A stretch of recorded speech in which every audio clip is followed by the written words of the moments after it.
சிம்பிளாக குயிக்காக வந்து கொஞ்சம் டேஸ்டியாக இறக்க அப்படின்னா கடாய் வச்சுட்டு கொஞ்சம் தாராளமாக எண்ணெய் விட்டுட்டு கடுகு சேர்த்துட்டு சோம்பு சேர்த்து ஒரே கட் பண்ணி வச்சுருக்க பெரிய வெங்காயம் சேர்த்துட்டு நல்லா வதங்கி விட்டு நல்லா கலர் சேஞ்ச் ஆனதுக்கப்புறம் கட் பண்ணி வச்சுருக்க 2 தக்காளியும் சேர்த்து அது கூட தேவையான அளவுக்கு சால்ட்டு சேர்த்துட்டு சால்ட் சேர்த்தா அப்படின்னா சீக்கிரமாகவே வந்து நல்லா சால்ட் சேர்த்துருக்கேன். நல்லா வதங்கினதுக்கப்புறமா இது வந்துக்கிட்டு இருக்க டைமுக்குள்ளே ஒரு மிக்ஸி ஜாரில் ஒரு 10 பல் பூண்டு சேர்த்துக்கும் ஒரு கைப்பிடி அளவு கருவேப்பிலை 1 டீஸ்பூன் அளவுக்கு மிளகு சேர்த்து நல்லா குறவரப்பாக அரைச்சி எடுத்துக்கலாம்.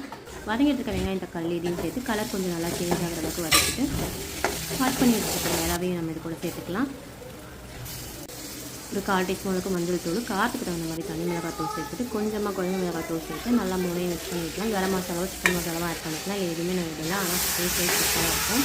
தண்ணி எதுவும் சேர்க்க தேவையில்லை. அப்படியே ஒரு மூடி போட்டு வச்சிட்டோம் அப்படின்னா நல்லா எண்ணெய் பிரிஞ்சு வந்துடும். அதுக்கப்புறமா உங்களுக்கு காரத்துக்கு தகுந்த மாதிரி பெப்பர் மட்டும் தூவிட்டு இறக்கணும் அப்படின்னா சூப்பரான ஒரு இறக்கத்து ரெடி ஆகிடுச்சு. கண்டிப்பாக ட்ரை பண்ணி பாருங்கள். டேஸ்ட் வைஸ் சூப்பராக இருக்கும்.